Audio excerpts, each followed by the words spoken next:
our welcome spread, I wanted to do a photo that spills over to the right side, just to kind of have this unifying photo that kind of goes over this line here, because usually we keep things perfectly contained on this page, but wouldn't it be nice to kind of bring a photo that spills over to that other side to bring that whole spread together.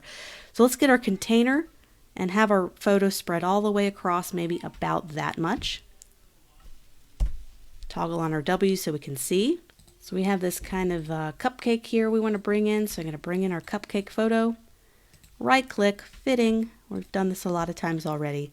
And voila, we have our fitting. So I want to bring in this rich navy color and make kind of a box here. So I'm just going to do the rectangle tool. And we have all of our colors saved. So let's do Navy Cookbook and make that a fill. So now we just need to bring in our column of information. So let's press W and we don't have to stay perfectly within the columns that the document was set up with. So we don't have to worry about that. But I do like kind of this setting right here. I'm going to have this spill over into one column right about here. And I'm going to fill in with some basic text, filler text.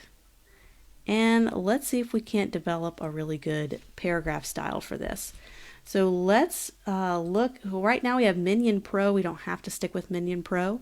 We can do something like an Open Sans. So let's do Open Sans. That's another one that's free on Google Fonts.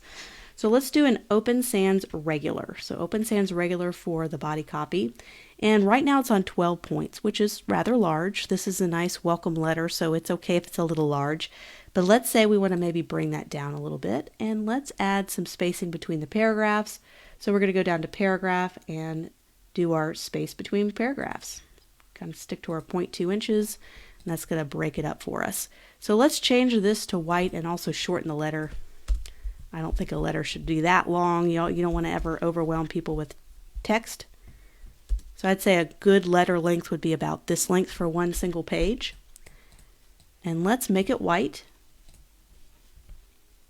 Let's put a little more spacing between the lines of type. So we're just going to go over and add some leading. Kind of makes it a little more elegant, easier to read. And let's take away the hyphens. So let's go unclick hyphenate, and we're going to do a left and right justify. So we're going to do kind of that same alignment we've been using throughout. So it just kind of makes it look organized and polished. We could even shorten that letter even more, and because I want to have a nice headline here as well. So let's toggle off W. Let's see what this looks like from a distance. Let's add some nice padding or margin between the left and right columns, and let's do a really cool headline. And what I can do is I can double click this and apply that character style, and I can also make it our gold and tweak it a little bit. And I also need to spell things correctly. Welcome to dessert for dinner. And I like to make that bigger, more prominent, and we can put this on 2 lines, because right now we have what's called an orphan. This is an orphan. It's all by himself, and it makes it look awkward and a little unbalanced. But if we were to tuck 4 on that second line, it kind of balances it out a lot better. And we can of course make sure that's flush and left aligned. So I'm going to go to my align panel all the way down here and do a left alignment. And let's continue with that dividing bar. So this is where dividing bars are really helpful to break up content. Let's put a dividing bar there, and what's great is we already have one and it's themed. So just creating a copy and just dragging it right down to the spread. And we could just make it bigger by bringing it out to the other side. So just finessing this a little bit. I'd love to have a handwritten signature, and I also want to break up that paragraph more. So I'm just going to duplicate this line and do a little signature of her name, Hunt, and let's find another script typeface to make it look like she signed it. Of course, you can always bring in a PNG of her signature, her real signature on a piece of paper, and go into Photoshop and get rid of all the white background. I've done that before for clients. But for now, we're just going to use a quick typeface. Go to our filters. We would like to have a script. I don't have too many scripts installed, so we're just going to have to stick with Al Fresco, which we've used before. Make that a little bit bigger and bring that in.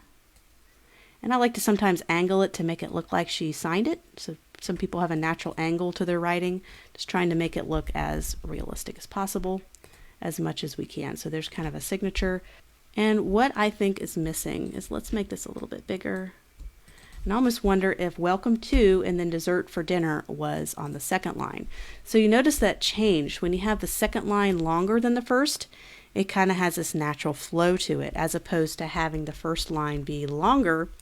I feel like this works a lot better having it be a longer line on the bottom. So just these little small tweaks that you get used to doing as a designer over and over. And let's bring this letter down a little bit. And one thing we could do is, I feel like this is a big blank area, but I don't want to add another photo. We have this beautiful cupcake photo right there. I don't want to ruin the impact of that photo. So I want to have almost a watermark of the logo. I thought would be really neat to be here, because I don't want to have anything that's full color or overpowering, but I don't mind something that's really subtle. So we can take our logo and we can turn this into a watermark. So we're just going to remove this background. So now we have this all in a transparent background. And I'm going to make this white.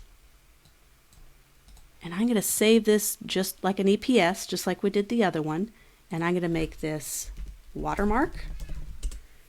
I save that to the desktop, and I'm going to bring that in as a watermark. So I'm going to drag this right over here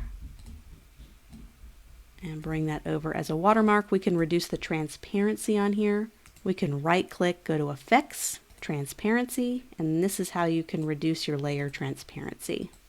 It's kind of like your layer styles panel in Photoshop, I guess you could compare it to. We're just going to scale that down just a little bit, maybe 12%. We're just going to angle this to make it look like a stamp. So we're just going to angle it a little bit and make it a little smaller. So just like that, almost looks like a stamp. And now we may need to move this back into the layering system and bring the Lisa name. We may need to just have that on the left. But we don't have that. We want to have those two things overlapping. Great, so now it just looks like a little stamp. I think that really ties in the busy top with the bottom without complicating things or adding too many new elements. Let's zoom in on the photo just a little bit more. So I'm going to double click so I can get my orange border, and I'm going to zoom in on the photo. Just to really bring in that yummy frosting into play. And I think it's missing one thing, maybe a little bit of a texture to it. Almost like a linen paper, kind of a high quality linen paper. I'm going to see if I can't find a linen paper texture that I can bring on top of there, or we can keep it clean and print it on a linen texture, just whatever you want to do. So if this is going to be printed on flat, regular stock paper, then you can add your own texture, or you can get it printed on a high quality paper and have that be your texture. But since this is going to be a digital document too, let's go ahead and see what we could do about adding a bit of that linen texture.